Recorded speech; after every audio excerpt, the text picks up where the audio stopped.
Hello friends, कैसे हैं आप सब।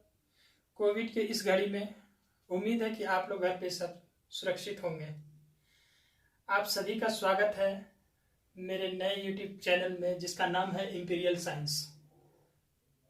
आज हम लोग पढ़ने वाले हैं बहुत ही इंटरेस्टिंग टॉपिक जिसका नाम है सेल यानी कि कोशिका। कोशिका का एक ब्रीफ इंट्रोडक्शन के रूप में हम लोग आज जानेंगे कोशिका क्या है, उनके खोजकर्ता कौन है, लिविंग सेल का खोज किसने किया और सेल थ्योरी यानी कि कोशिका सिद्धांत के बारे में। तो आइए हम लोग शुरू करते हैं। सबसे पहले बहुत सारे स्टूडेंट्स की क्वेरीज मुझे आती रहती हैं जिसमें वो पूछते हैं सर कोशिका क्या है, एक इंट्रोडक्शन के रूप में बताइए। आज हम लोग जानते हैं कोशिका क्या है। सबसे पहले कोशिका शब्द की उत्पत्ति कहाँ से हुई, सबसे पहले कोशिका आखिर है क्या, इसको हम लोग बहुत ही छोटे से एग्जाम्पल से समझने की कोशिश करेंगे।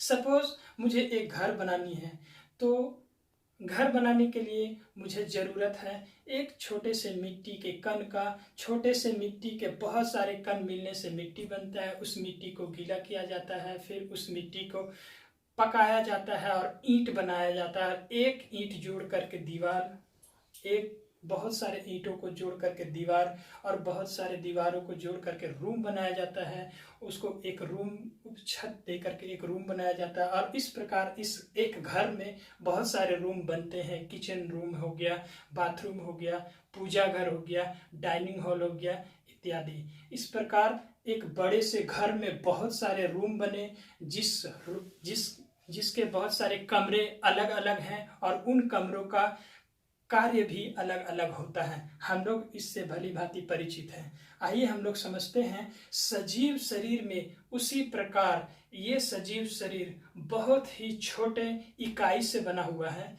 जिसे हम लोग कोशिका कहते हैं। बहुत सारे कोशिकाओं के मिलने से उत्तक बनता है और बहुत सारे उत्तक के मिलने से अंग बनता है। बहुत सारे अंगों के ग्रुप को अंगतंत्र कहते हैं और इस प्रकार एक इंडिविजुअल का निर्माण होता है। उस इंडिविजुअल में बहुत सारे अंग होते हैं जिसके बहुत सारे अलग अलग क्रियाएं होती हैं। हम ये जानने का कोशिश करते हैं, हमारी आंखें हैं, हमारी कान है, हमारे मुंह है, इसमें बहुत सारे अलग अलग कोशिकाएं। हार्ट के लिए अलग कोशिका, आंखों के लिए अलग कोशिका, कान के लिए अलग कोशिका, हमारे हाथों के लिए अलग कोशिका आप जानते हैं और इनके कार्य भी अलग अलग हैं। इस प्रकार हम कह सकते हैं कि एक छोटे से छोटे और एक बड़े से बड़े जीव का निर्माण इसी छोटी इकाई से हुआ है जिसे हम कोशिका कहते हैं।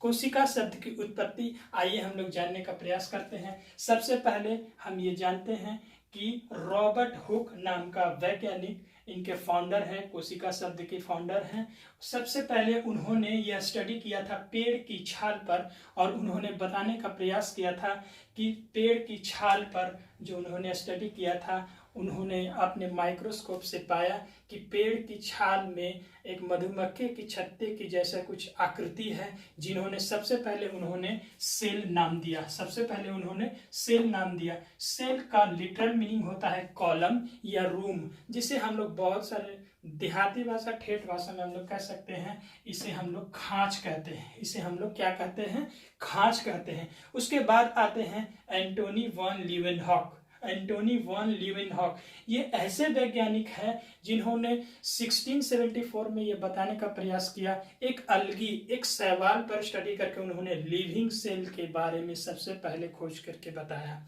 लिविंग सेल के बारे में प्रश्न इससे पूछता है कि सेल शब्द की उत्पत्ति किसने की, तो हम लोग बोलते हैं रॉबर्ट हुक 1665 में, 1665 में।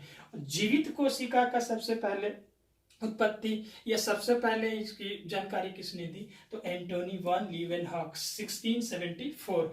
उसके बाद आता है सेल थ्योरी यानी कि कोशिका सिद्धांत। दो भाई थे, स्लीडेन एवं स्वान। स्लीडेन एवं स्वान 1838 में इन्होंने बताया कि जितनी भी कोशिकाएं हैं जो सजीव शरीर की संरचनात्मक एवं क्रियात्मक इकाई के रूप में पाए जाते हैं, सभी कोशिकाएं अपने प्री एग्जिस्टिंग सेल से बने हुए हैं, अपने प्री एग्जिस्टिंग सेल से बने हुए। इसके बाद बहुत सारे थ्योरी आए और अभी वर्तमान में मॉडर्न सेल थ्योरी भी चल रहा है, जिसे हम लोग आगे के क्लास में पढ़े हुए। ये सेल थ्योरी और ये मॉडर्न सेल थ्योरी का एक अलग पार्ट है जो हम लोग आगे पढ़ेंगे। चलिए आइए बात करते हैं डिफिनेशन ऑफ सेल, यानी कि कोशिका की परिभाषा के रूप में। हम लोग कोशिका के बारे में जितनी जाने उससे हम लोग यह कह सकते हैं कि कोशिका सजीव शरीर की सबसे छोटी इकाई है, जो उस शरीर को आकृति देता है, संरचना देता है और अलग अलग क्रियाएं भी करता है। तो इसको हम लोग व्यवस्थित रूप में इस प्रकार बोल सकते हैं कि कोशिका सजीव शरीर की संरचनात्मक और क्रियात्मक इकाई है। मैंने यहाँ पे लिखा हुआ है, cell is the basic building blocks of living bodies having metabolic activities. मतलब क्या है कि सेल जो है किसी भी बॉडी का, किसी भी लिविंग बॉडी का बेसिक बिल्डिंग ब्लॉक है, बेसिक यूनिट है, जो उसको एक स्ट्रक्चर देता है, जो उसके लिए एक स्पेसिफिक फंक्शन प्रोवाइड करवाता है, एक स्पेसिफिक काम देता है। आप लोग को बता दें कि वो सेल मेटाबॉलिक एक्टिविटी भी परफॉर्म करता है, जिसे हम लोग हिंदी में उपापचयी क्रियाएं कहते हैं। एक बार हम लोग सेल की यानी कि कोशिका का हिंदी परिभाषा भी समझ लेते हैं, देख लेते हैं। जीव शरीर की संरचनात्मक और क्रियात्मक इकाई को कोशिका कहते हैं, जो उपापचयी क्रियाएं एवं स्वतः जनन करती हैं। मतलब कि सजीव शरीर की जो सबसे छोटी इकाई होती है, जीव शरीर की सबसे छोटी इकाई होती है, वो जीव को संरचना प्रदान करती है, वो जीव को अलग अलग और विशेष क्रियाएं प्रदान करती है। वो सारी कोशिकाएं उपापचयी क्रियाएं करती हैं और स्वतः विखंडन होकर के स्वतः जनन करती है और अपनी संख्याएं बढ़ाती है।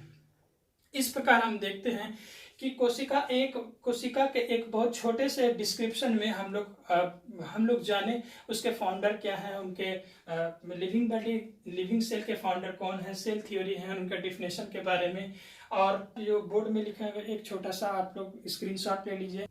ओके फ्रेंड्स, उम्मीद है आप लोगों ने सारे स्क्रीनशॉट ले लिए होंगे। आपके सामने बोर्ड पर एक एनिमल सेल का फिगर है, आप देखिएगा, जिसे हम लोग बात करेंगे अगले क्लास में कि सेल का डिफरेंट कंपोनेंट्स क्या है, उसके कौन कौन से स्ट्रक्चर्स हैं और उसके फंक्शंस क्या हैं। आज के लिए इतना ही फ्रेंड्स। उम्मीद है कि ये वीडियो आप लोगों को पसंद आया होगा। अगर पसंद आया होगा तो इसे खूब लाइक करें, शेयर करें और सब्सक्राइब करें, बेल आइकन को प्रेस करें, ताकि इसके पहली नोटिफिकेशन आपको सबसे जल्दी मिले। स्टे होम, स्टे सेफ, और मिलते हैं मेरे अगले वीडियो में। तब तक के लिए bye bye friends, take care.